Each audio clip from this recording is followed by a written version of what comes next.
Right, Christophe. Dave, Hello, good morning. good morning, buddy. Good to be with you today. I've been really looking forward to doing this. Quite So, excited. yeah, thank you. I'm really, honestly, thank you for making time to do this. It's an honor to be with you today. So I just want to start off, just so anyone that may find this conversation, you are I'm going to say what I think you are. And then you can correct me if I'm wrong. You are a well-versed, highly experienced, psychotherapist, therapist, general badass individual. You've overcome great adversity yourself, and you've been in the space of helping others for a very long time, and you're very well connected in that space, and you do great work. That's how I see you, and you've been a huge impact to my own life, and I want to get into that as well. That's how I see you, in your own words. Yeah. Well, I have to say that you don't see it, but I'm blushing a bit right now. Uh, well, you're right. I think I like the badass bit here. All this is right, but I have to add here that at least twice a week, I have this question. What the can we swear a bit here? Is that okay? Or You can swear to your heart's content. what the fuck am I doing? Who the fuck am I? And I like to swear not because swearing is by itself. I mean, to me it's quite neutral. But I like to swear because it's a way to highlight some energy and to convey some emotions in what I'm trying to share with you today. So sometimes I need a highlighter, and that's what be Hmm. right. There's no kind of moral reference or whatever, or kind of social point here. Anyway, what the fuck am I doing here? This is, and not because I'm lost, not because I don't know what to do, just because I'm trying to keep on check that I I am and I exist, and make sure that this is the solid ground. I am before I do. So that's the kind of thing I would like to add, because you described the technicalities. Yes, I see people in pain seeking for help, and they need my guidance, my compassion, my unconditional positive regards. That's a very technical concept. For me, it's something that I call love. Um, more Yeah. more human than technical here. Anyway, yeah, that's what I do. But the thing is that I came late on set in that game. That's something I'd like to add here, and maybe we'll elaborate on that. But I've been involved and fully dedicated to helping and understanding before helping others for the last 15 years. Before that, I was more on a selfish road of personal materialistic achievements. I had a life in the finance industry and things like that, and I misled myself into that for 20 years. It's a lot, huh? That's a similarity we've got. I think you've told me that before, but yeah, the the whole I think you got to do that journey. I think the what you draw from that, if you're anything like me, and I'm going to assume you are, you those years weren't lost. There's a lot of skills that can translate into what you do anyway, to this day, right? With from that time. That's the point. Fantastic you raised here. I came to believe that nothing is useless, nothing is lost. Um, there's been some tough moments, of course, with consequences on others, myself, and however, nothing has been lost. Everything contributed to make me who I am today. I think that's the way also I see people I help. Everything contributed, in very difficult ways, of course, to make them who they are today, coming sitting in front of me and sharing their stories to start with. And Mm. that applies to myself. Otherwise, I won't be here talking to you. If I had not that philosophy, what would I be left with? An absolute sense of devastation, regret, remorse, guilt, shame, um, completely petrified and paralyzed, best a living dead, maybe a Mm. dead dot. Um, we have to go with who we are, what happened, our story, our destiny. Otherwise, it's a third degree burn. Yeah, absolutely. I agree. Totally. It's absolutely how I see it. So Uh, Can I have something here, Dave? It's just come up to my mind. Sometimes okay. there's this very quick one. There's a guy I really, really admire called Irving Yalom. He's one of the most impressive living philosopher of psychotherapy and psychiatrist. Um, he once said, "Sooner or later, we're gonna have to give up the hope for a better past." Ooh, Mm. like that. I'm gonna I'm gonna contemplate on that. I think I already have obviously a lot. I've done a lot of work around that stuff. That's really. Can you just say it one more time for anyone listening? Yeah. So sooner or later, we are going to have to give up the hope for a better past. Mm, that's a powerful antidote if it can resonate.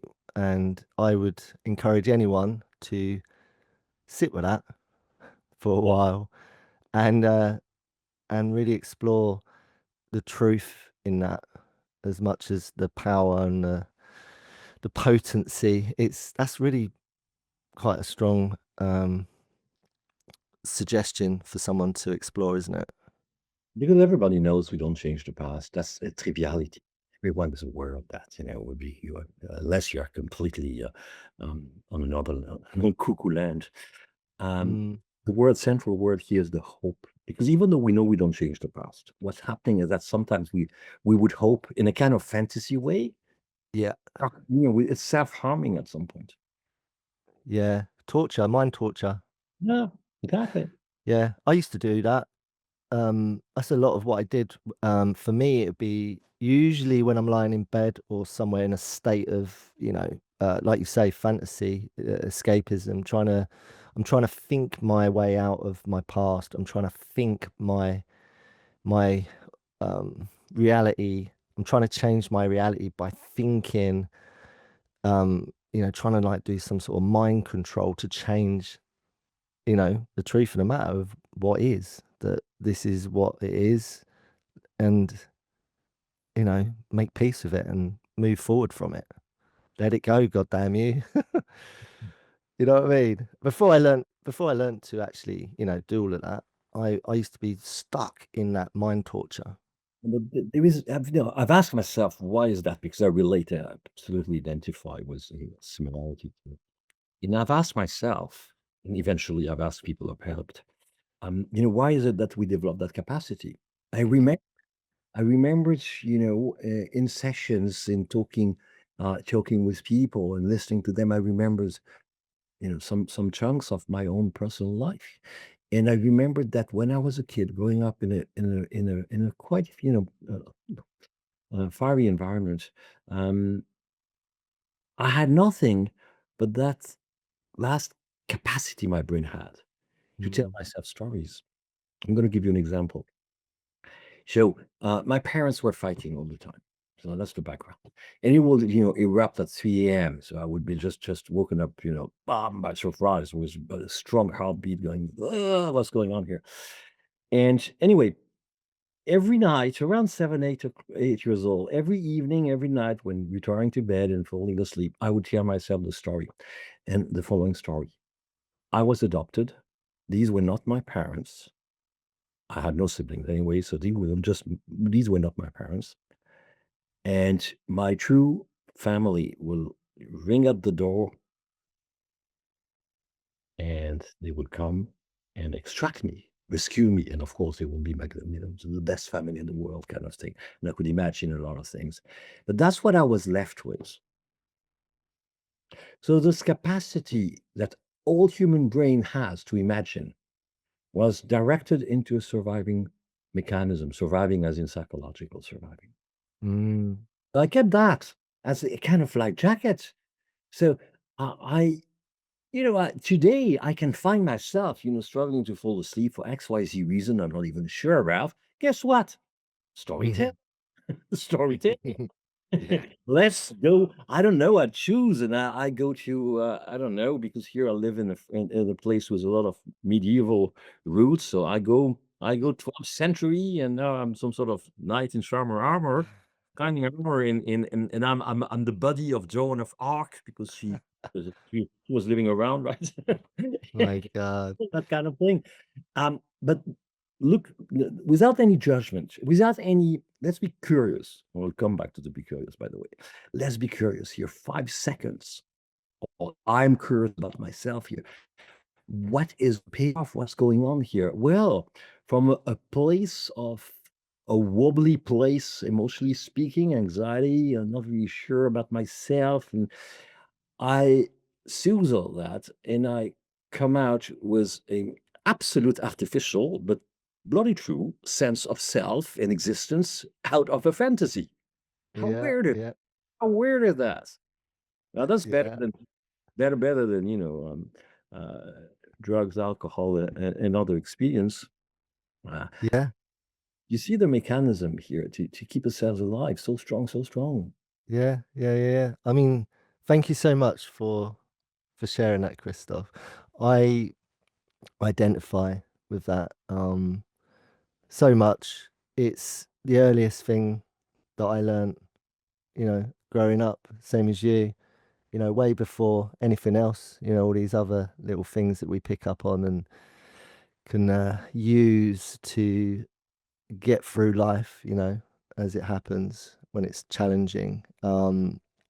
Like you, I went to the fantasy realm, that place, and it's endless. It's almost like being in your own video game and all the levels. You've got abundant, infinite levels that you can explore. It's endless, and it's Yeah. like, and it's always there. This ties into what you said rightly, 5 minutes ago. Everything contributes to who we are today, and we've been through the flames of hell and back. Um, I would not be able to side by the pain and the fears and in the struggles of anyone coming to seek help with me if I was not utilizing all what made me human today. So, including those not pleasant moments, are extremely useful for me to side with my um, patients, clients, to be with them, not to look at them from a kind of white blouse and stethoscope perspective. You see what I mean? I mean Yeah. the doctor's um, ways to look at patients. Yeah, yeah. I was going to ask you your thoughts on, and I think you just have, on, because of your position, and I don't want to use the word role playing, but when you're in a position, I'm the same, I'm playing a person who, I'm presenting myself as someone who has some answers, perhaps. Mm. And then you've got the person that maybe doesn't. And there's that sort of, you know, um, role play going on, if that's the right term. I don't know if I'm using the right term. So as that plays out, excuse me, um, it's at Yeah. the discretion of the person, the specialist or professional or whoever who holds the answers. How do they approach that? Do they like give them the answers that they've learned in a classroom or out of a textbook or a study, or something that they've, you know, practical? Um, or do they give part of themselves and their experience and that deep well of, insight that they've got, wisdom that they've got from their own lived experience as well? Does that make sense what I'm saying? Yes, it does. It does. Actually, Dave, you're not opening a chapter here. You're opening a book larger than the Bible, right? Um, it's a big one because there's so many things at stakes here. Um, how can I answer that without getting into too many branches, even though we will, as usual, get into the branches? The first thing that um, we start, I think, or I started. Let's speak for myself here. I started with a fascination for the human being at large and its brain, and fascination for pain and the way we survive.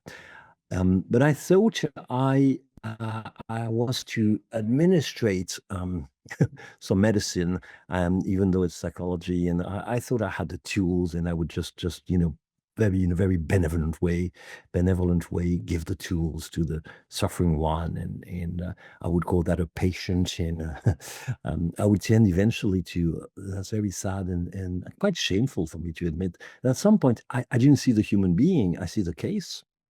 Mm, Um, and I worked for some years in a mental health institution in North London, quite specialized on addiction and trauma, and great experience and great people. But I felt at some point, and maybe this is where I started to seek for something greater, that we were seeing cases, we were not seeing human beings. We were formatting the people coming in into a program, a treatment program, a treatment plan, all those words that are well, I mean, they're useful when someone is in acute distress and completely, lost, disorganized, in a bad place. We need to bring some, clinical structure sometimes. But all in all, at some point, we have to stop all that and go back to the fundamental. What is uh, what we call a therapy session? mm, Is just, from my understanding, the experience of two people in the room, not the experience of a sick person looking up to a magician with a wonder. God, I love that. How you just explained that. I really do. That really just says it so simply, you know. I'm going to use my own words here because it's like my mantra. I help the person, not the sickness. Yeah, exactly. That's it. That's it. And what is help here? Can I extract from my own logic and emotional system a recipe for that guy? Mm, I have to help the guy to find himself or herself, themselves, as we say nowadays, and to do my to throw myself in by doing nothing injunctive and directive here. I need to guide the search. I cannot search for that guy the answers. mm, So the experience of two people in the room. Let me go back to that because this is important, and not the experience of one sick person looking up to the recipe. mhm, Um, Two people in the room is central here. I am part of the experiment here. My own feelings, my energy, my fears, my obsessions, my beliefs, you name it, are part of the dynamic. If I am if I'm scratching my nose, it's part of the dynamic. If I'm making a gut noise because there is an emotional reaction to something that has been shared, that is part of the dynamic. Everything is part of the dynamic here.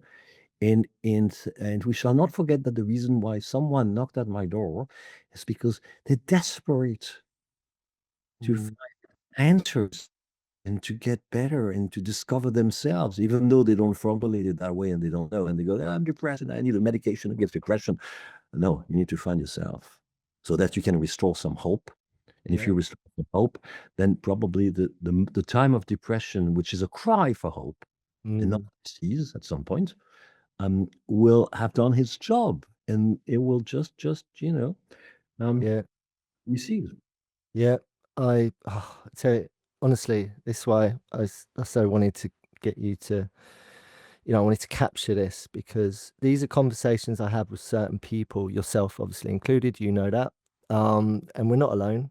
The way that you just described that process, that beautiful humane process of healing when two people face each other and one's in crisis, the other person isn't in crisis currently, but they know crisis because they've been through it. That's why they're sitting there doing what they're doing in theory.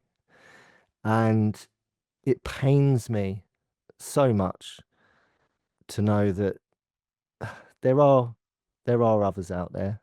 There are, but there's a lot of people that I avoid and don't want anything to do with because they're not like that. You know what I'm saying? I'm not going to get too into it because we don't want to waste the airtime talking about that. But it's a relevant point because it's it's unfortunate, but we're living in a really. It's been like that for ages, isn't it? I mean, you've been in this game a lot longer than I have. You've seen it, you've been there, you've been through it. Do you think it's changed? Do you think we're becoming more like you and I? You know how we do it. I Think- think there are some signs and trends. I've been I gotta add something. I've been a shrink for 15 years, but I've been exploring mental health and addiction for myself, but also observing institution, people, therapists, clinicians, and peers Mm, for nearly 30 years. So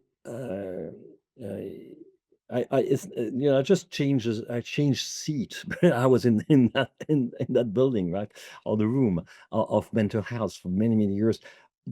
Yes, I think things have changed. Not everywhere, but there are silos of changes or islands of changes that I mm, observe, and I have the privilege, to be able to observe that because a bit less now for health reasons, but I I uh, I was very involved in conferences, talks, and different things, but that's it's not an egoic statement I'm making right now. It's just being able to smell the air and to see, okay, this is happening here in Iceland, or there's this in Arizona at the moment, and all that.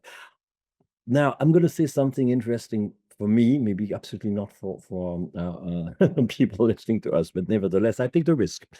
Um, the new approach, more holistic, more humanistic, less directive, is not coming from the licensed psychotherapist.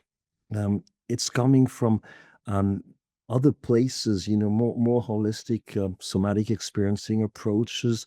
Um, I'm going to say coach, even though we could speak about, the phenomena of coaching at the moment as a trend. But there are some people I've seen who they are not intoxicated by the belief we have in the field about that are coming from cognitive and behavioral therapies. All that. So there are places where it's become very intriguing and interesting. Um, yeah. I don't want to get into specifics and name people who are, I believe, who make progressing the field. Um, there's another thing also that we have to know is that we're integrating big time now neuroscience, body mind approach, and standard psychotherapy. So it's basically having a wedding, a threesome wedding, before kind of neurofeedback, mindful meditation, and emotional processing, and combined cognitive therapy. Now the integration makes it really powerful. I think this is the point. We have been, as usual, that comes from our friends, the Americans sometimes, and also the NHS. We have segregated a lot. This, I am a CBT therapist. I am this therapist. I'm with acronyms. Um, I think the more we integrate different techniques to meet someone where they are with their pain and existential Mm, questions, where we need to integrate many techniques. Sometimes I get someone to take three pens, three different colors, and a pad, and ask them to draw the house of their childhood. mm, True. Sometimes I ask people just to breathe in and out and just notice the breathing in and out for 10 minutes without adding a word. Sometimes we stay in silence. Some mm, we get into, okay, what's your core belief about that, which is more CBT. Sometimes I get people, to walk whilst doing things with me. Um, um, or watch a flip chart where they have drawn clusters of emotions or whatever, and I get them to feel in their body how they interact because they're on feet and facing a flip chart. I mean, you can see I get quite passionate about all that. But what I'm claiming here is that the nice trends we see at the moment is integrative, but not just integrative psychotherapy, which is integrating the the silo. It's really global approach. Yeah. There's not such a thing like body mind. I mean, why do we have to split the body and the mind? Well, thanks to the modern philosophy, René Descartes and people like that, and the doctors. But actually, um, my my gut is talking all the time, making sounds and noise. If I could hear that language, there's one Mm. there's 1 billion neurons in the gut, right? Yeah, yeah, yeah, yeah. There's so much more knowledge about this stuff coming through now, thank God. Yeah. So I mean, I just did my little pitch here. I'm quite passionate, I know that, but it's I want you to believe that we are entering a new dawn here. Yeah. Yeah. Well, look, thank you, Christophe. And you know I do. I'm a advocate for, that be curious, thing of like, there's more. There's always more, you know, there's always more. Let's go and explore that. You cannot imagine, Dave, the gift you gave me with your Be Curious that is all around the place in the Lone Wolf um, um, self-portrait here. This the Lone Wolf. I love that. I can elaborate on why for me it's so resonating in a personal level. But be curious. Be curious. So can I pause here and just elaborate? Yep. Why be curious and not do curious? Because everything is about being before we do whatever the fuck. We have to live in our core, in our be, in this kind of I am moment. So be, and then curious, which is the way to look at the world in front of us. And curiosity for me is such an important, powerful concept and word that resonates with me. It's non-judgmental. What's the opposite of a judgment? Well, curiosity. We speak of non-judgmentally. No, we it's not about not being judgmental. It's about being curious. Yeah. Being open. Open is curiosity, right? Yeah, yeah.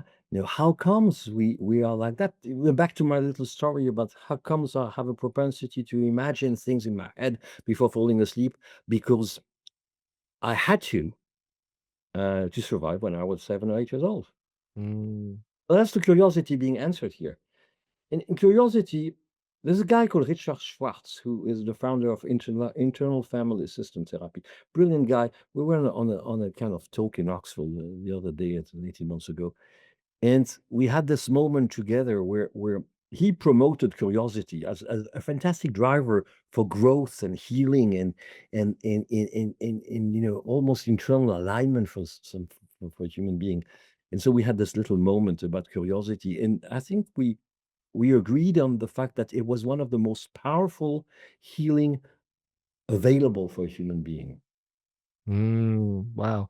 And it's an instant connector to it. If like the concept, you said it so well, the essence of being, being human, being present, being in our bodies, being grounded, just being here right now in this moment, be.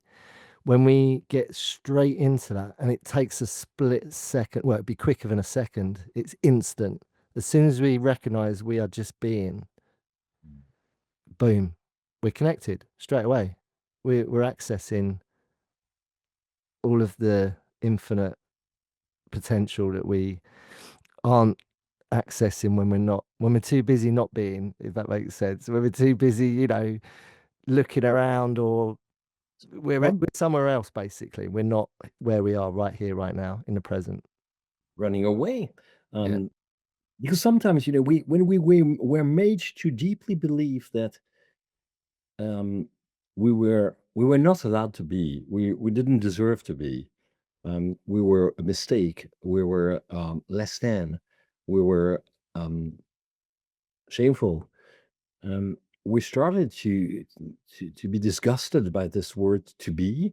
We Mm. started disgusted by ourselves, and we basically divorce from ourselves. As I mean, it's the first human right is to be right. The Mm. first definition of a human being is to be. I am, therefore I do. But I do, therefore I am. No, that doesn't work. People rush into my room because they believe in I do, therefore I am, because they are we are made to believe that in our society. Well, you meet someone. I mean, that's very New Yorkish, but and when New York City, you meet someone, the first thing they ask you is, what do you do for living? What do you in life? And how much money do you make? Yep, yep, yep, yep. I mean, it's very prevalent where you said, but yeah, that could be anywhere. But I mean, 100%, definitely, It is everywhere, but it's more visible in New York City. definitely, definitely. But it's also, just go to central London, you have the same experience probably. But in other culture, people wouldn't ask you, what do you do? Well, in English, you say, how do you do? Yeah, Well, some other people start to say, how are you? That's better, right? yeah, yeah, yeah, yeah, I prefer someone saying, asking me how I am. And it reminds me of a story all of a sudden. That's funny how brain works, association. So the father of my ex-partner, Sam, Sam. yep, yep, yep. In I was visiting in Cheltenham. They were living there, and they were very kind people. So Jamie, the daddy, uh, he said, "Hi, Christophe. Hello. How are you?" And I could not stand the feeling. Something was just urging me to get out of that question. How am I? Oh my God. I had this moment, and so I went into this kind of frenzy, panicky. Well, I had to wake up very early this morning to catch the train, and I did that, and I did that, and so many sessions in the week, and I could see I was getting out of breath, and I could see the guy was just looking at me, staring at me, and say, Christophe, I've asked you, how are you? What you've done over the week. And I had a very healing, shameful moment. Shame is a great healer, right? And I went, Yeah, Here am I. I'm supposedly, that was some years ago, but some sort of, seasoned therapist with some reputation. And I have just trapped myself into this kind of 101 thing. I ran yeah, myself. I could not tolerate it to be. I had to invoke the doing. yeah, yeah, yeah. That's a very common, what you just described. I was just suddenly joining up, a couple of things just recently where, that's happened, that's played out, in a similar way, because it's a discomfort there with what's going on. Yeah. And we have to recognize that because you see, in sessions, I'm here for primarily for the the person visiting me rather than for myself. So I'm however a human being. So I have the right to have feelings, to have process, to have memories, and and I have to be available here for that person. But I need to notice all what's going on within me to be able to to notice them, to make sure that they are not acted out. Um, and also, I use them as indications of um, what's what is what is at stake with that story being told to me. My fear is mine. I shall not throw it and give it to the patient. My sadness is mine. But also, they are indicators for me of how to interact with that person. I have Yeah, to use that piece of information with a lot of awareness to go, okay, I noticed that that story is now resonating with sadness and fear in me. So I breathe into that. Part of that is probably the sadness and the fear of the patient talking to me. So that belongs to him. And there is a residue of sadness and fear that belongs to me. And I can just earmark that and park it aside and make sure yeah, the way of the session. Now, doing that in real time in a session is essential, but it requires a high focus and attention on myself and the other, or vice versa. Yeah. You get exhausted after that. God, it reminds me of a lot of, I know your method, I've worked with you, in that dynamic, you know, many a time. I'm grateful for that. Um, in a working capacity and also personally. So thank you, Christophe. But it reminds me of my own.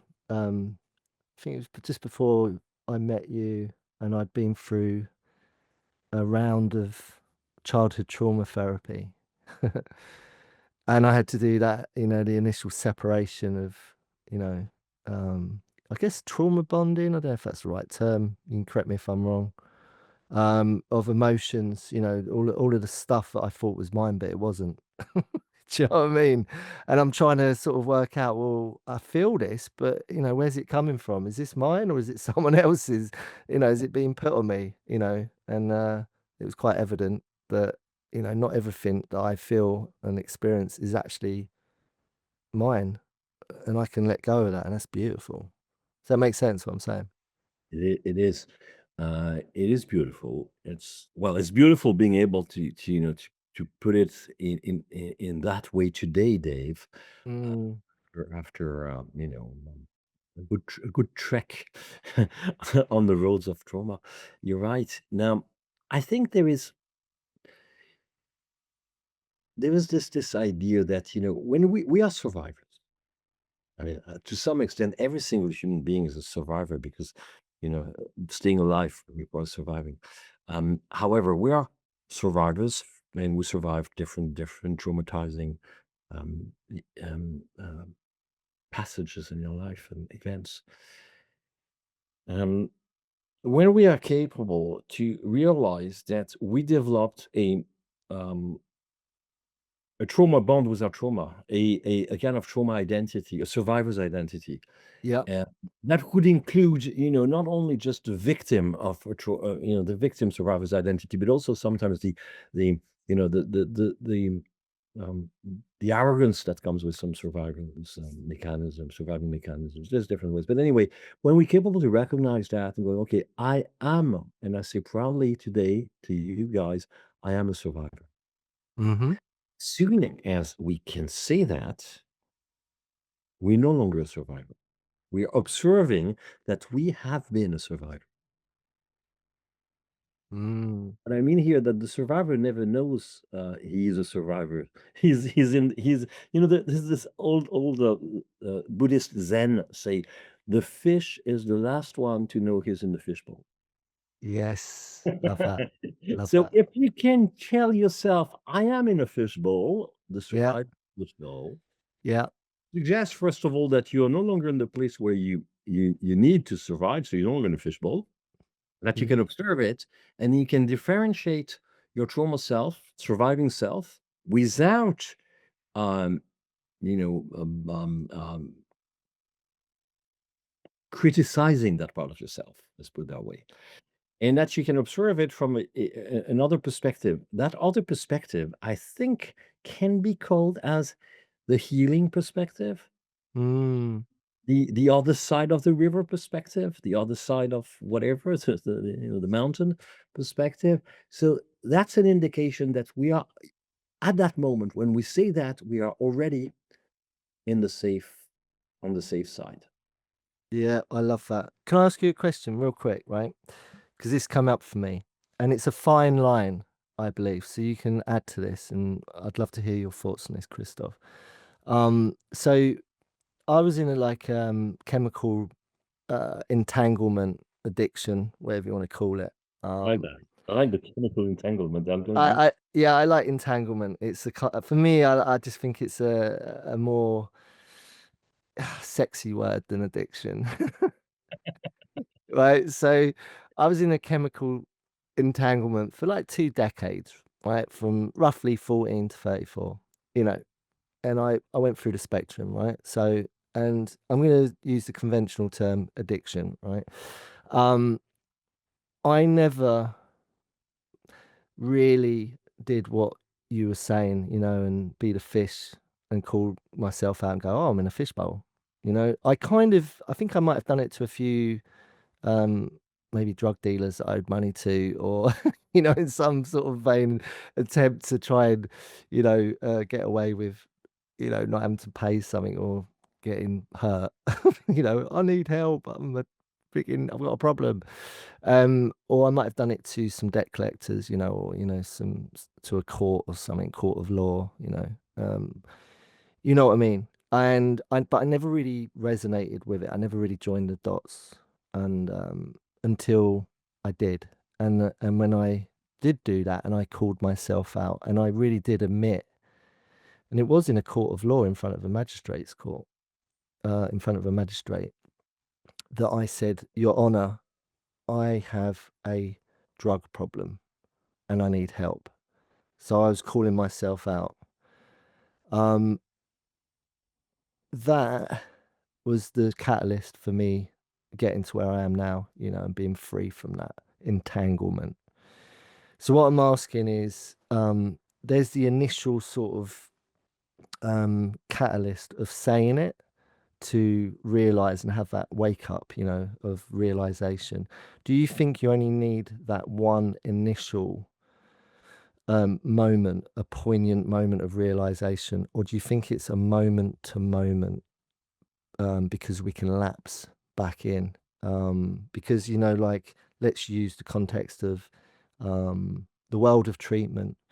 And it's always been promoted for many, many, many years that we continue to identify as being the addict, even though, or the alcoholic, even though for some, and I'm going to put my hand up and say, this is how I feel about it, is for many years, well, for 4 years after the initial connector and realization, I'm, you know, I'm an addict, or, oh, I've been entangled and I need to cut myself loose and be free from this. When I started that journey, um, I I continued on a daily basis, moment to moment, to call myself, this is what I am, this is what I am, this is what I am. But I got to a point where, and it's through studying, you mentioned Buddhism, I've studied that as well, the philosophy of non-attachment. So, if I'm calling myself that over and over, then I am going to be it as well. Do you know what I mean? So what I'm saying is, on one hand, it can really help you, like you say, be the fish in the fishbowl and say, oh, I'm in a fishbowl. So there's the realization, this is what's going on. But then going forward, is it healthy, is what I'm asking. Is it healthy, do you think? Or how do you see it, to keep calling yourself something over and over? Are you not just attaching to that um, identity, even though you're not in that place anymore? Does that make sense, what I'm saying? Oh yes, it's a very valid question. I mean questions because there are many in what you said. Yeah. Well, let's get into the first theme. I think I like it because it's been a has been a source of reflection permanently for me. Is really what happened, what happened, so that I all of a sudden embark into the trajectory of recovery. And by the way, I think my story is not dissimilar to yours. And Yeah. so what happened is a great question. Is the what made that possible? Is there just a before, a moment, and an after, or is that a gradual process? I think it is both. Um, but also we, I don't know for you when you had to, you felt to say to that magistrate, "I have a drug problem." Um, at the moment you say that, were you really diligently seeing the next 30 years of your life, kind of with the kind of vision for you?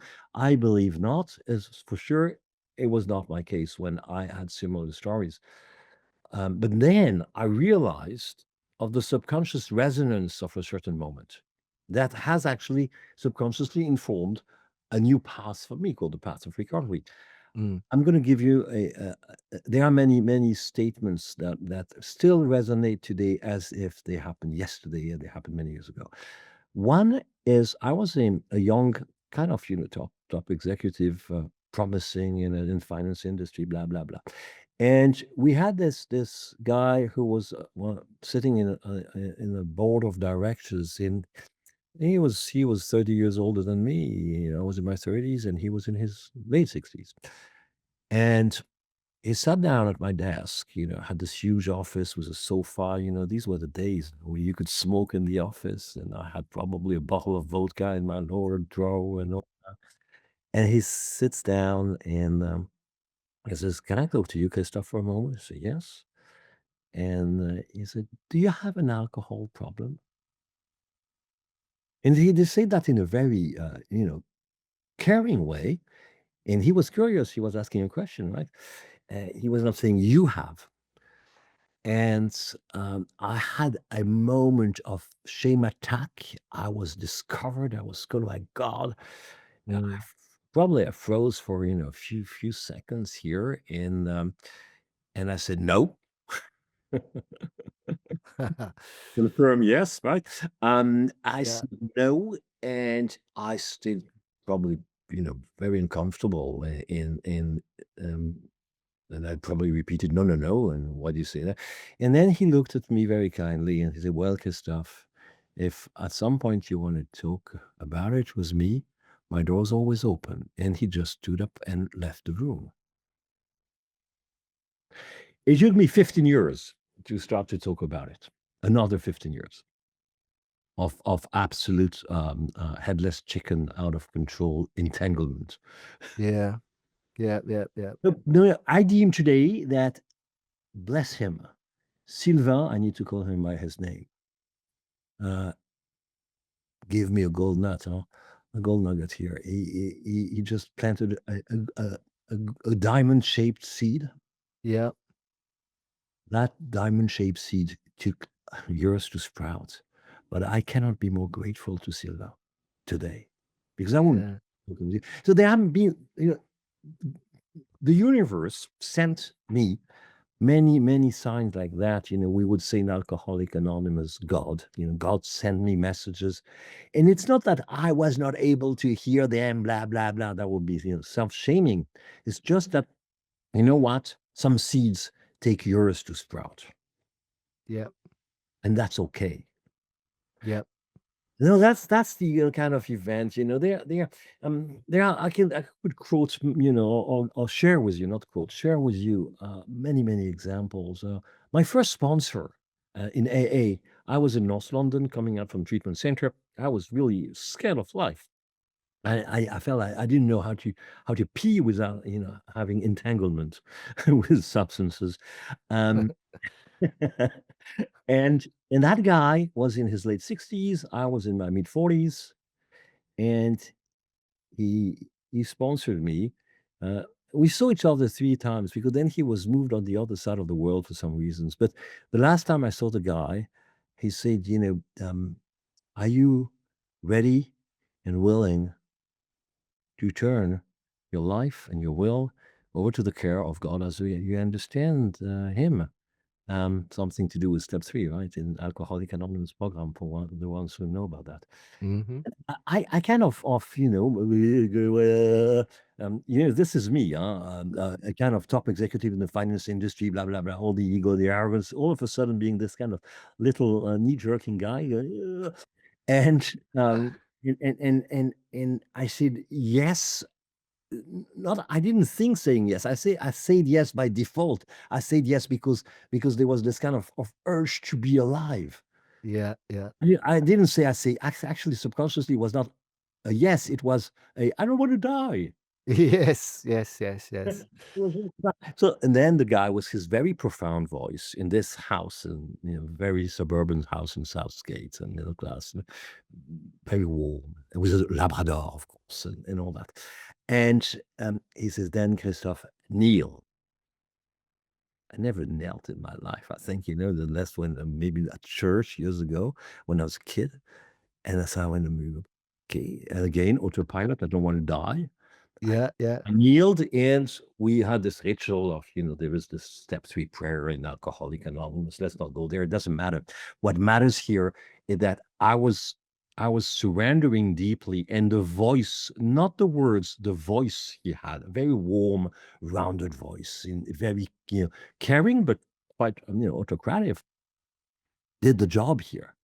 Yeah. Maybe I felt the love of that kind of, so to say, father figure, because he was 37 years clean and sober, whatever. Became all of a sudden in between a father figure and the God figure, something like that. Yeah. Yeah. Yeah.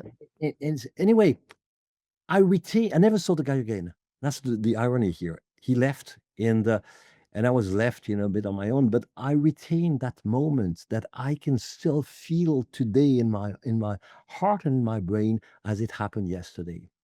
So that probably carried me in, when I was walking in the street in London. My English was not great. I was afraid to go to Tesco to do some shopping because I was afraid not to hear a damn word of understand a damn word, or was this lovely, Indian nice young woman would tell me at the till.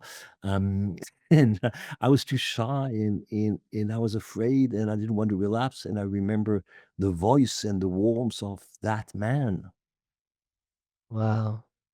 That's really thank you so much for sharing this, Christoph. It's really stories, as you know, when we share stories, it's why I do what I do.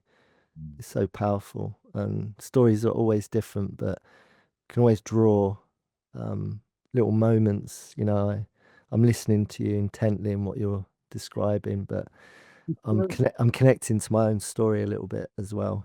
now imagine, that's also the power of storytelling. It makes we relate to each other, so we create a bond. And Mm, that's part of also of the things we do in therapy, which is we don't have to tell a story, but we have to find ways of, similarities and to relate to each other. The experience of two people in the room back again now. Now, yeah. I could have give you a lot of theory about, the psychology of transformation and change, and but I prefer to tell you stories, because I think theory will make people understand, but stories will make people aware. Yeah. Yeah, yeah, yeah.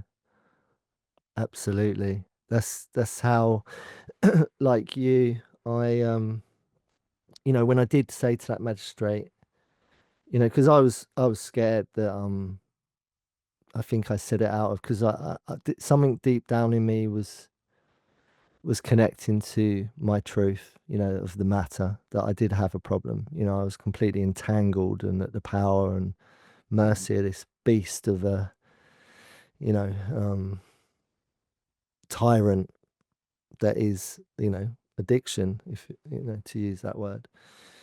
So but I walked out of that courtroom. We have not, Dave. You mentioned addiction, right now. We have not covered the second bit of your questions, and I'd like to come back to that because I think this is really important. The Oh yeah, 100%. addict, the identity of being an addict. Yeah, 100%, 100%. We'll get to that. Yeah. I think it's when it's I mean, this is it's circumstantial, let's put it that way. So the first thing I've asked myself, am I an addict? As in, um, an addict is me, and that's my definition, that's my label, that's my tag, that's my identity. I always felt rather uncomfortable with that because I believe that uh, uh, well, first of all, I'm not entangled any longer with any forms of substance. So what am I left with? A kind of neurodiversity profile. Mhm. Uh, and I can go with that.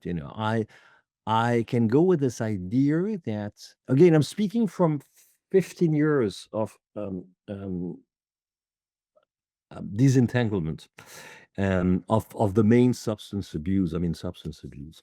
Mhm. Mm, Uh, so save for the cigarettes and tobacco, I had to stop later on, but alcohol, different drugs, and all that. So in that case, I am not actively, addictively consuming, using, abusing substances, etc. Um, and process, by the way, sex would have been a great department in the past. Um, impulsively, I mean, uh, Yeah. health- the unhealthy sexuality. So, um, but the words are misleading here. it's required in the fellowship to qualify as an addict as an act of responsibility. I am an alcoholic. I am an addict, and it's a ritual that can be disturbing for me because I'm much more than that. Yeah. Um, Yeah, Now, yeah, this is yeah. because of there's a bonding moment where we all label ourselves in something that brings us together. So I understand the bonding moment, but the what saved me here from this high disturbance in kind of that's limiting is that I start with I am Christophe and I am an addict or an alcoholic or whatever. Now, Mm, let's deconstruct that. The first thing is me. My name implies much more than just the Christian name my parents gave me for some bizarre reasons, by the way. mm, Um, Story about that. But I am Christophe.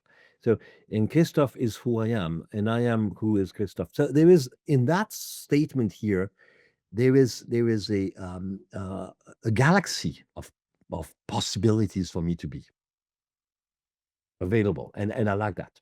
mhm. And these are mine. And not but and subscale here. I am an addict. I should say I probably have, addicts is my neurodiversity or whatever. And I can go with that in my brain as a kind of, okay kind of way. Yeah. But for sure, I'm not going by the I went to a shop yesterday and I had to give my name because I was ordering something. I'm not saying I'm Christopher and I'm an addict.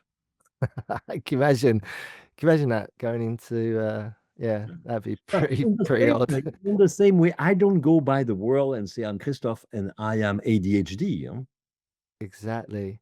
That's what I find, 'cause, I was a fully fledged, dedicated member of the fellowship and, all things recovery and that. I call it the recovery bubble, which is really beautiful. It's a beautiful thing because we need that bubble to Yeah.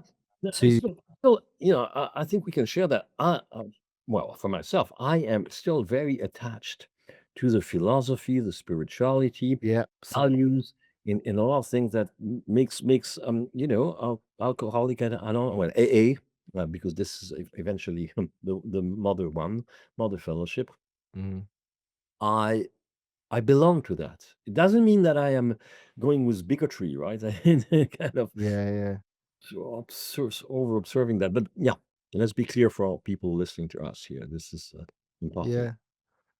Absolutely. I mean, I'm the first one to identify it's bulletproof. It's the only thing that worked for me. Yeah. I tried everything, and so it's in my veins. Like I would not be here talking to you if I had not um leaned into and become part of that beautiful, beautiful thing that is a global phenomenon. That you can access, and it doesn't cost you any money, right? So, Yeah. and it's not for everyone, but it certainly helped me. But I got to a point, I think for me, it was just leaning into step 11, which is to develop this, the spiritual connection.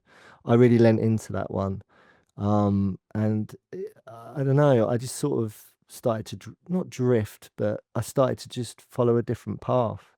Yeah. And that's okay, because it's beautiful and it's my path and it really does work for me and Oh, I love it. But I still have this sort of, it's almost like the way I see, I'm the first one to point someone towards it and take someone or introduce someone to it because it is, I think it's hugely, hugely impactful. If you are struggling, it's bulletproof. If you go and you do what's on offer and you really do it with heart and discipline, you'll transform your life like mm. very quickly.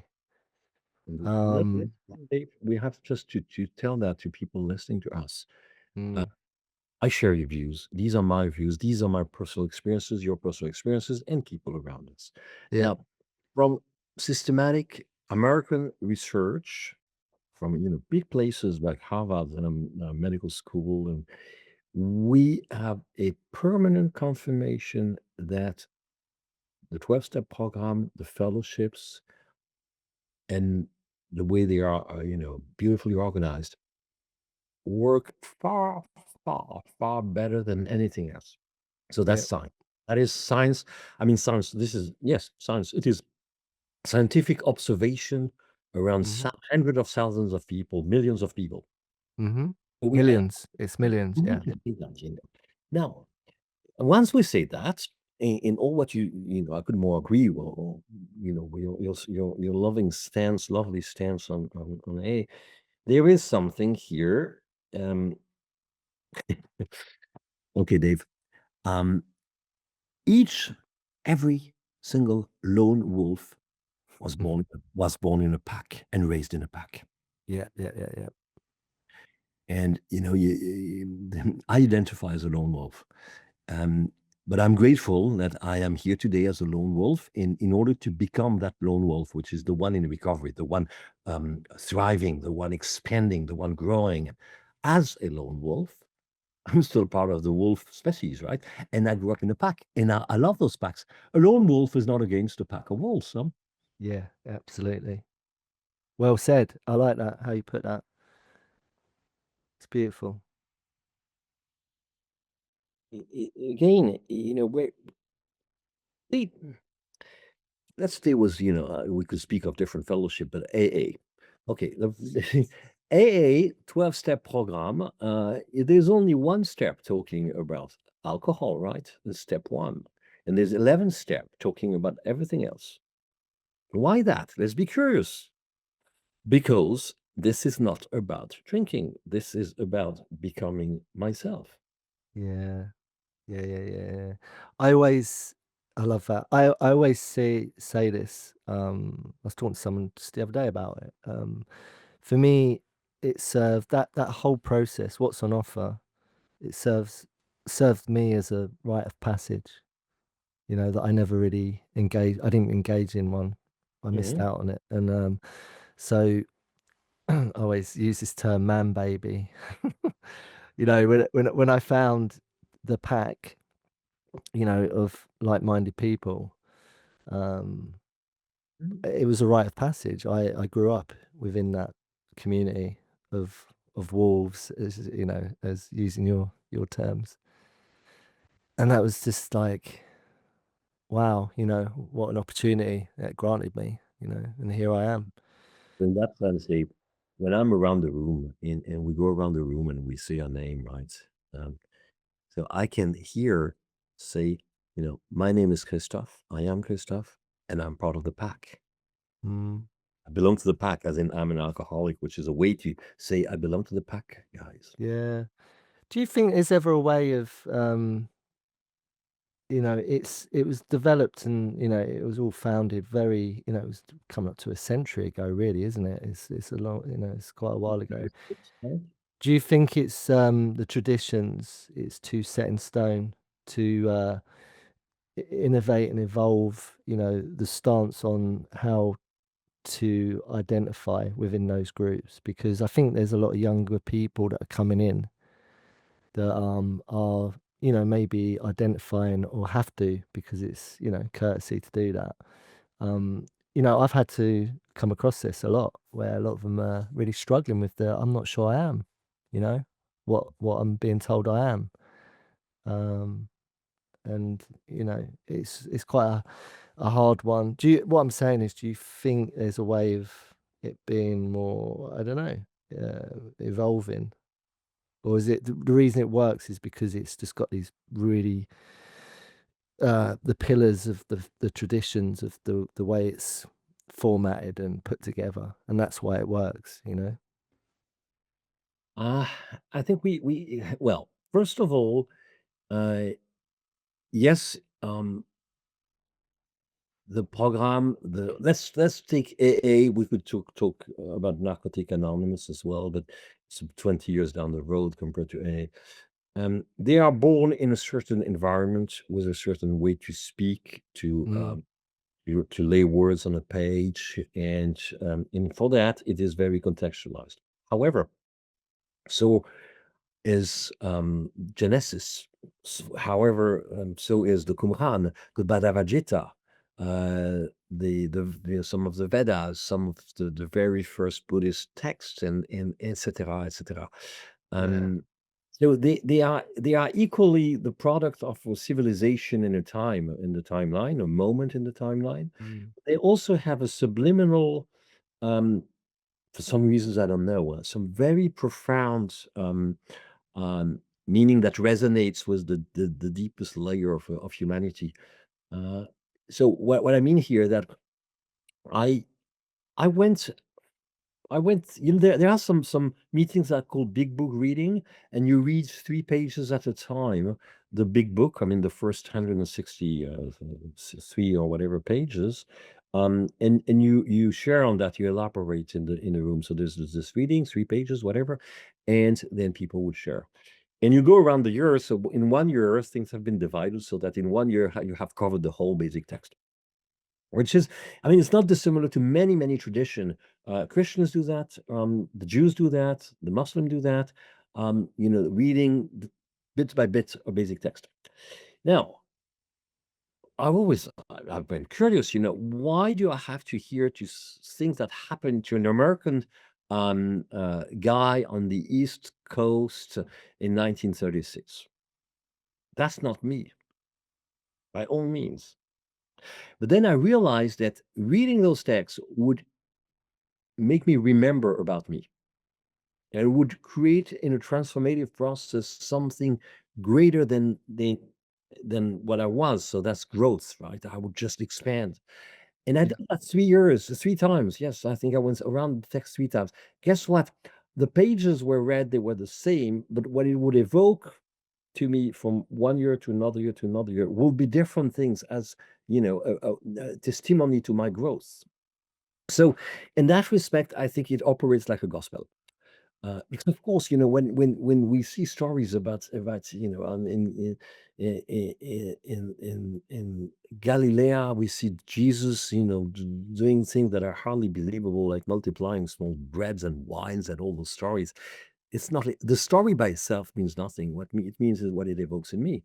So in that respect, I think we have to, because we start changing. Where does it stop, and on what criteria do we change all those texts? Yeah. Yeah. Yeah. However, you're right. I mean, young generation are not, they struggle to get into this bizarre secret identification, the way we relate to a text we have telling the story. Yeah. Superficially, we have nothing to do with, but deeply we have everything to do with it. So we need something more here. And I think that's your job, my job, and it's because I've faced the same thing, was people being suspicious about all that. Is how do we should, I mean, we add things because of course, uh, also I mean, it's completely focused on alcohol because in the 1930s with the Great Depression, people in America were dying from over intoxication of alcohol all the time. Today, it's more complex because we have on the table, many ways to practice at the same time, so to entangle at the same times with 5, 6, 7 drug and substance of choices and video games and compulsive masturbation on new porn and shopping and whatever you name Yeah. It's endless. Take your it. pick. Yeah, so in that respect, we need really to bridge the subliminal spiritual non-contextual aspect of the Gospels on the text with Yeah. the real life thing. So, I sometimes when I do what we call 12-step facilitation, which is basically address what you raise here. Yeah. Um, Again, TSF, an acronym, that's so stupid. Um, it's all about, okay, now tell me about your story, my friend, here, so that we can share together uh, Yeah. that what is true for you and find not true stories in the text, but find solace about your true pain, about your true stories, about your true uh, disarray. Yeah. Yeah. Yeah. Yeah. I think it's really great how you've explained all of that. And what came up for me is self introspection, a mirror, contemplative examination, everything that you described and what it stands for serves. I know this from my own experience of engaging with that process and I have no doubt if I was to go back in and go through another, year of study doing that, it would be really revealing, and I'd grow from it. I'd evolve because I'd see it in a different context. Not to say I don't do it in different ways, but um, it's amazing that we can do that. And I think that's the key point here is unless you are doing that, if you have your own means to self introspect, and take stock of, who we are, who am I, you know, Mm, and how do I conduct myself and how do I affect the round the world, how do I engage with the world that I'm in around me. If we haven't got that, then well, it's going to be a very different experience of life than if we have got that. So anyone listening, I guess the question I would ask is, have you got something in your life where you can do some self examination? What is that process? What does that look like? Do you need to be on your knees like you shared? Do you have to be in that place of desperation to sort of do that? This is why I feel what is on offer, what we're talking about, is so profoundly, um, it can really, it really does. It impacts so many lives for the better that it's a shame that you have to identify. That's my point, is you have to identify as being something to go through that process. I just wish it was more widely available and accessible to other people. And that's why I think I talked about the young people, because some of them do separate from it because they're like, oh, I'm not that bad. I've not got to that point yet. But what's on offer, the basis of it, is transformative. Does that make sense what I'm saying? yes, and I think it is. I mean, those your young person. I mean, the young people, young person at large. They got a point when this is not for me. Uh, Mm. and they haven't got the point at the same point time. But I mean here that, well, first of all, the way the texture of the storytelling and in the words and everything is dated 1936, but it's also been thought of to talk and reach to mid 40s white Anglo-Saxon Protestant males from Yeah. I don't know uh, Ohio and Vermont or whatever states in the U.S. So they got a point, those young people. For a second, they also got a point because of the lifespan. I give you a basic example. In the lives, lifespan is a concept developed by Milton Erickson, which is basically that, they at each tranche of life, like a cassata, a millefeuille, you go from one layer to another layer to another layer, and the needs and the requirement to develop and grow as a human being are different.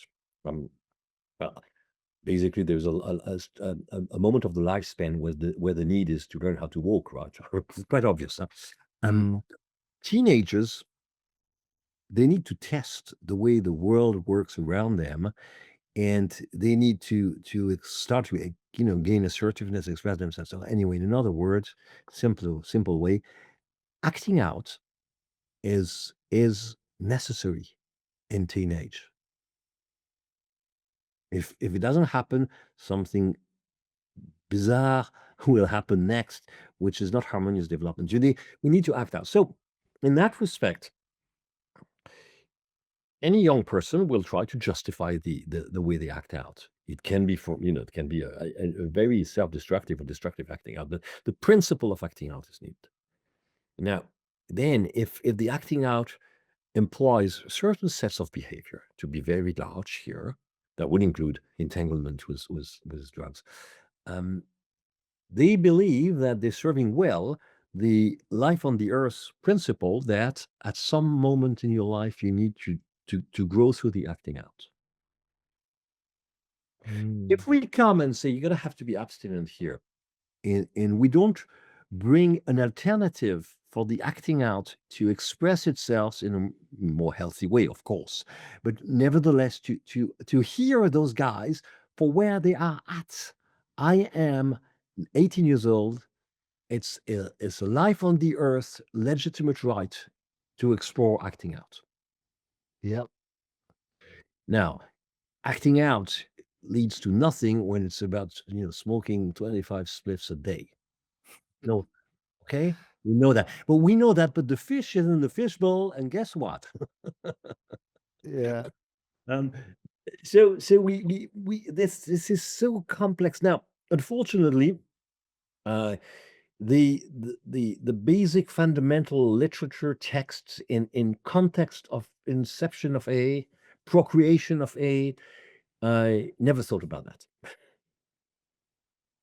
It was not the purpose, probably, and also I'm afraid that in terms of human science and behavioral science, no one had the knowledge in the 30s about all that. That's those things started to be explored at the end of the 20th century, and of course beginning of the 21st century.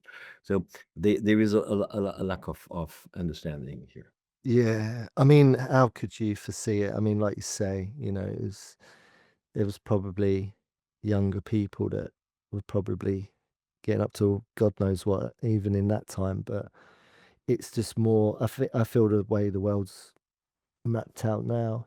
More younger people from, as you know, as we both know, because we've worked together on such matters with younger people, where we've engaged with younger people who are coming through, who are burnt out, literally burnt out, if you want to use that word. And there is some entanglement, if we're running with that term, in you know a very broad spectrum of things that they're acting out on, like you say. And So younger, Dave, younger and younger, because of lack of energy for parenting, lack of understanding and knowledge and awareness of mm, what it means to it takes a village to raise a child, huh? That's an old yeah, saying. yeah, And yeah. that hasn't changed. So when we don't have a village, when we don't have a healthy family dynamic with three generational systems, as we find still in some, First Nations social organization in Africa and South America, when we don't have that, um, nature hates the void. So there is a replacement provider, an iPad, um, school. School is seen as a replacement for um, parenting duties very quickly, in parenting engagement. Yeah. So anyway, so basically, um, a child nowadays, I mean, in the Western world, kind of urban setting, um, and are thrown into the requirement of adolescence, even though they are still little boys and little girls. God. Yeah, I mean, sorry, go on. just they have no ways, means, clues how to handle that. And when you are given a task, think about that, guys. You listen to that right now. When you're given a task where you have no idea how to deal with it, how to handle it, no clues at all, but you know that if you don't handle it properly, you're going to be sacked at work now, whatever, you are starting to freak out. Now, put yourself into the shoes of a little kiddo who's 6 years old, 7 years old. He's thrown a tablet, and now he's seeing a gang banging a girl. He's terrified. He's seeing violence all around the world with no explanation and no support. But he's terrified. And he knows that he has to go through that because he feels that this is about, being growing. This is about aging, and no one is there because dad and mom at work, because or they're tired, or they're drinking like fish, or they are chronically depressed, or they're having anger management issues, and completely on his own, the kiddo is there. How the heck do I go through life? This is not going to work. God. And again, guys, you might be adult listening to us right now. Think about many, many times where you have been, as an adult, equipped with your skills, facing unbearable situations that would be at work, for example, with no support. That's the position the kiddo is in at 6, 7 years old nowadays. That is well put, Christoph. Very powerful relay of um, outlining. I'm trying to find the words. I feel quite affected by what you've just said. Actually, it's like that's quite a powerful how you outlined that because it's there's a lot of truth in what you're saying, which is why it's affected me. You know, I work, as you know, with a lot of families in crisis, and without um, we can't vilify its circumstance. What you just described is circumstance. Someone finds themselves in a circumstance. They didn't necessarily agree to being in that circumstance. They just find themselves in a circumstance, Yeah. and that is a common one. What you just described. That's why it sort of touched me. Um, and I can relate to that. Well, so do I. You know, well, now that I've just shared that with you guys and you, Dave, and everyone listening, I have some, goosebump. Absolutely. That resonates. So see, experience of two people in the room, I can notice my body going was the goosebumps and in this tells me myself I'm probably hitting on something very, very true, on a profound truth right now because my body is telling me something. That's the share with people in a room, and Mm. that's an indication right now for me. Yeah, no, I agree. When you get that connectivity, somatic, is that right term? Like your body. Somatic is when the body starts to speak up. Yeah, yeah, yeah, Yeah, yeah, it's not never a bad thing, it's just a language, huh? yeah.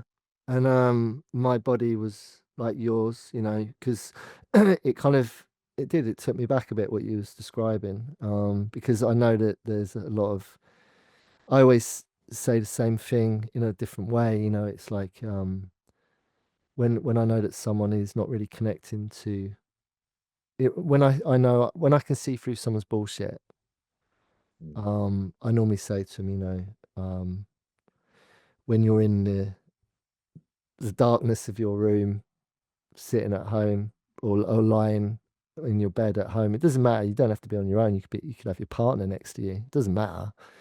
And you're lying there, and you're in your thoughts. You're lost in your thoughts. It's what we was touching on earlier when we go to that place of escapism, and you're lying there, and the lights are off, and you're trying to sleep.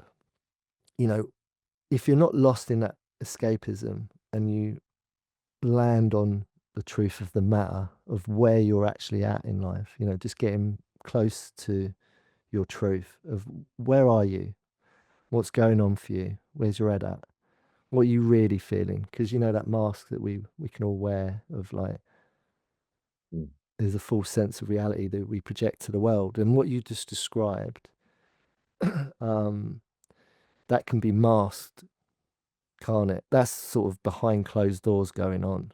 Not everyone sees that reality because outside of the home or wherever we are, we can put on a different reality and say everything's okay when the reality is it's not okay.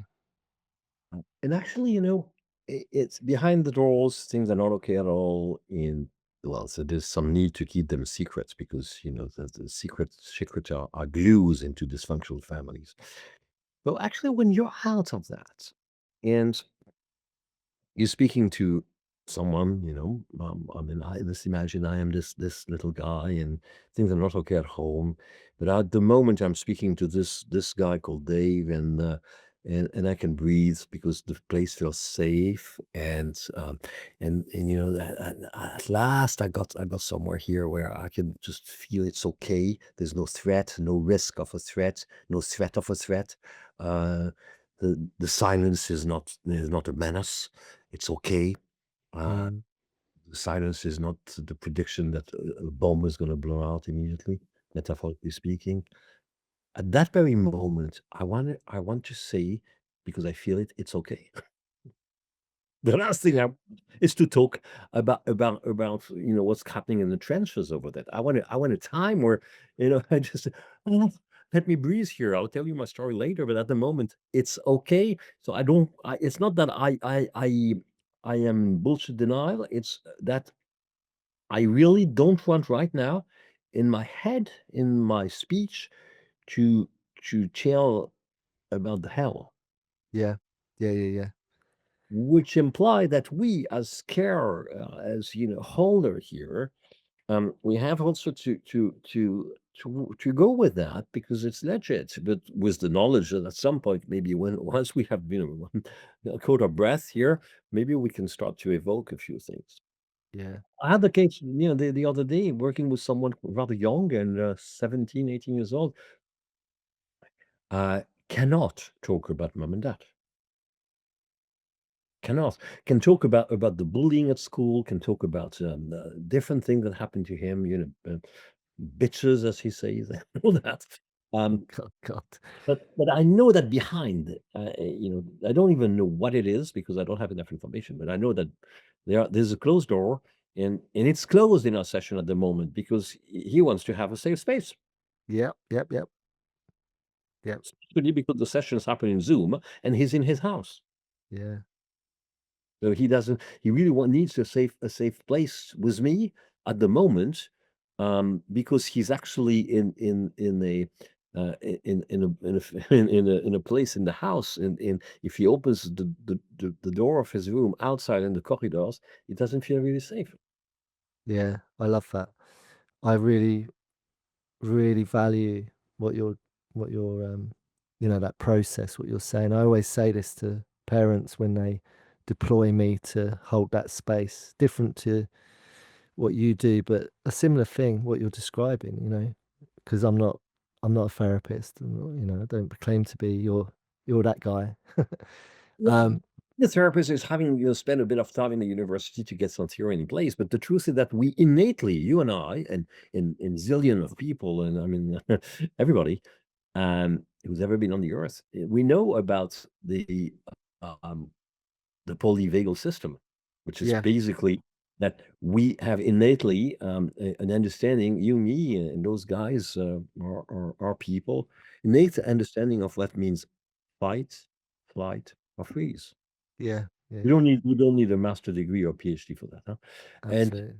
and so where is it that we forget that at some point the vagal system, the one activating the fight, the freeze, you know, the sympathetic system and parasympathetic, all that kind of thing, that's science, are innately known in DNA and in you know in the double helix of the DNA. We know it, and so where is it that we forgot completely that when we can put at rest our, you know, dorsal vagal and get into our ventral vagal, which is a sense of safety and we're okay here, which, you know, it didn't happen in my family anytime when I grew up. So when I have a place like that, God's sake, don't bring them back in, those nutters. Yeah, I love that. Um, just to add to what you're saying, it's been talking about this a lot actually. This has been coming up a lot with various people. And forget the labels. I'm sorry I called you. You know, you're a therapist because you're not. You're more than that. You know, I don't see you. I see you as that, but I don't see you as that. You know that. You're just a really fucking good guy who has a lot of integrity, and you're authentic, and you're genuine, and you're safe. That's how I've always felt with you. And I see it in your work and how you work with other people. So, point being is that I feel that from you, other people feel that from you, and it's about holding that space without feeling like you got to fix someone because Yeah. you can see they're broken. but we know that. But it's like I always say this, you know, about saying to people, look, just trust the process. And they're like, but how do you do it? Or you know, it's like, don't worry, just trust the process. And a lot of that process is just letting them land in that safe space. And you don't have to try and fix them, you know, or it's just letting them be. It's coming back to letting them be, right? Yeah. Yes. You make me smile right now. Yeah. Yeah, it's just allowing someone for the first time. I think that's what it is. I know that I do that. I know I do. I feel like they can sit in front of lots of other people, and why has that not worked? And then they come and sit in front of me, you know, or be with me, and we just, you know, we land Mm. for however long we need to, and then they can start opening up. Yeah. Yeah, is that how it? That's how I see it. Absolutely, absolutely. So I think the central thing here is about this kind of obsession for being efficient, industrious. The word fix. My God, fix. Remember, fix suggests that something is fixed. Now, fixed in Latin means static, no movement. Now, for me, I don't know for you, but for me, something. I mean, when life stops moving, we have a word to describe that. It's called death, huh? Mm, yeah, Fix finally. someone, we are blocking the process of life. I mean, addiction is very fixing, yeah. We are blocked in the stream of life with addiction. Yeah, Someone comes and try to repair you as he or she understands the repair should be or means. Uh, all your possibility to expand yourself, to become yourself, to develop yourself is not facilitated, and that's the least we could say. yeah. I remember my Like mother. that. My mother had this fantastic. You see, you hear the tone when I say my mother. My mother. Yeah, we have to say to our friends listening. I'm 62 years old, right? So that's a very ancient old story. My mother, bless her, many years ago. Anyway, um, she always used to say, you know, I know what's best for you. Now, guys, pause a second. You know what's best for me? And I'm not speaking when I was 5 years old. No, I'm speaking when I was 20 or 25. That's rather belittling.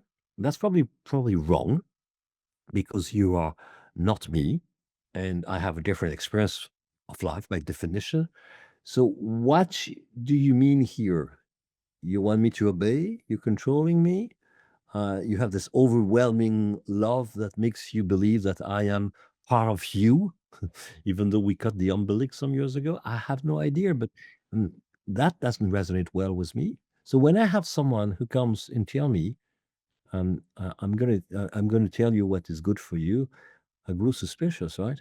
And so when I say well, I don't say that to other people because I would lose suspicions on myself at that moment. Yeah, God. It's making me think. Yeah, making me think. It's true, isn't it? Like I always say this to people, no one can tell you what's right for you. They can maybe suggest or, you know, give you some feedback or have an opinion. And a lot of that can come from a place of love, genuine love. Some of it won't. um, but ultimately, we are the only ones that know what's right for us. However, Yes. we need to get into a good mindset, like the authentic part of us and the intuitive part of us. Yes, the road is paved with, misleading illusions. And we have to actually, in order to know what's good for us, what's good for me, I need to ask myself what's good for me, question mark. Not Mm, to draw conclusion before I even ask the question to myself. And here's where the therapist is helpful. When if the therapist is helping me to dig into that and yeah, to be curious. Back again. Haha. Be curious. Yeah. It starts with that and it ends with that, Yeah, you know? It beautiful. really does.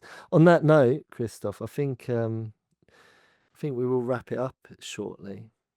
We've covered a lot of ground. Well, we've been, as usual, going many directions. I think we call that branching. The people listening to us enjoy the, the kind of roller coaster ride here. Oh, it's like scattergun. That's how I am though. I'm like that. It's I can't, just it's just how I'm wired. I can't go with a format. It Yeah, fills me with dread. I lose interest when I'm like told, right, we've got to do this, and this is how we got to do it. I'm like fucking straight limiting, away. fucking limiting, because we would have missed probably two-thirds of what we have shared together here. Yeah, We had a kind of, agenda for the meeting. yeah. I hate it. Excuse me. But I will ask you. I'm going to ask you this because I value your um yeah, just you are like a Jedi to me. So I'm going to ask the Jedi Master as I see you. Um, One thing, a takeaway for anyone listening, like a life hack, could be you're relaying. It doesn't have to come from you, or it might be your interpretation of a teaching that you've come across in life that helps you, that serves you, that could do the same for others listening.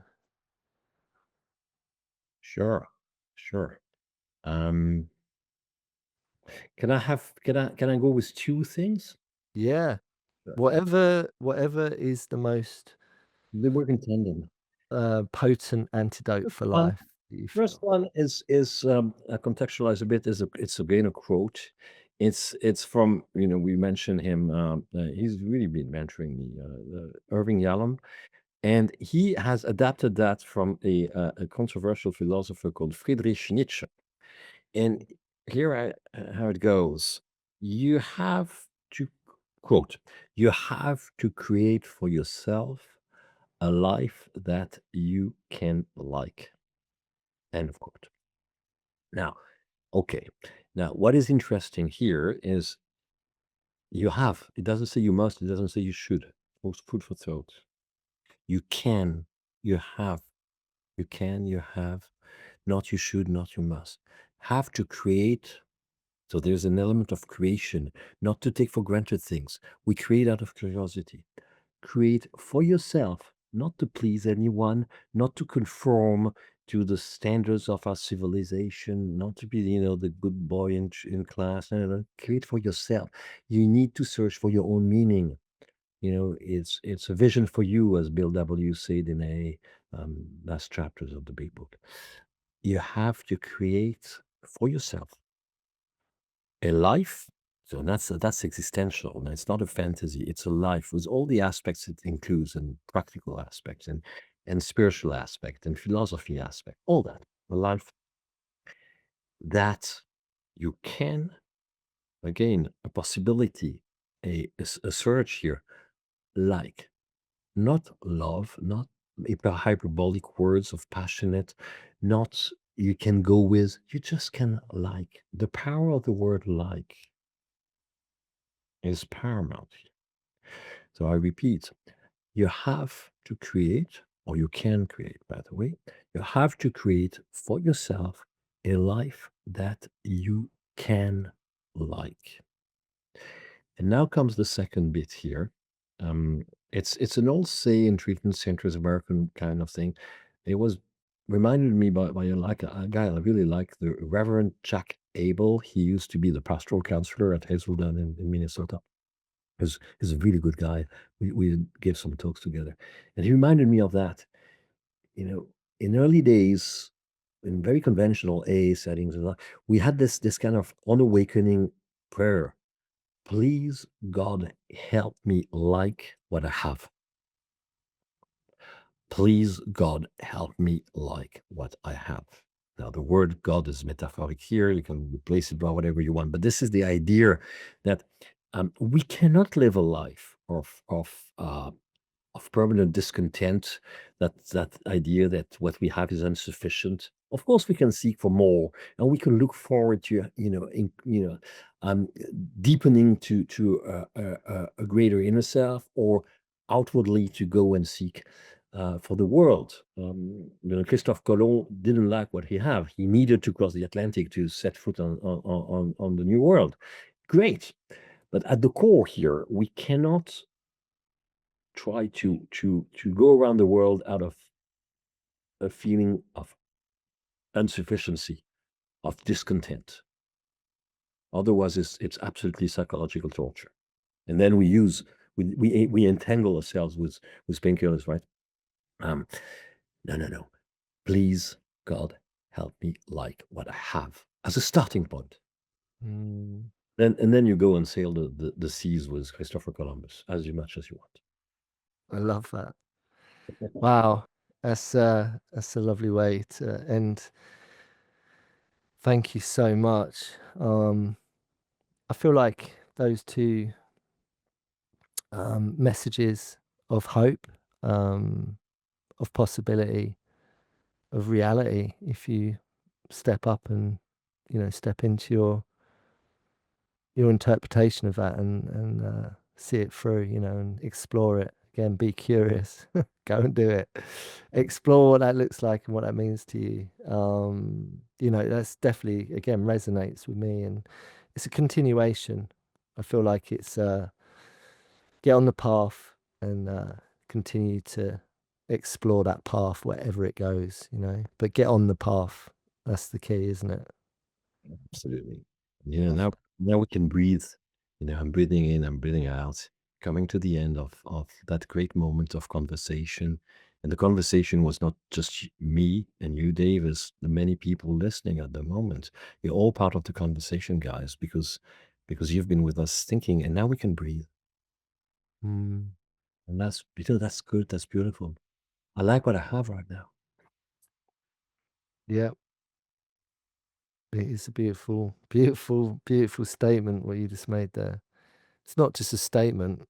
Again, it's the what it is, what that means. What does that actually mean to actually just sit and land in that moment?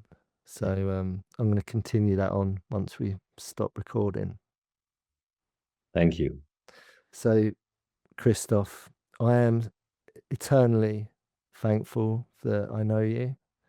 Thank you for coming on and making time to come on. And I look forward to many years of exploration and collaboration with you going forward. Yes, so do I, Dave. Thank you so much for having given me the opportunity to be with you today. No problem.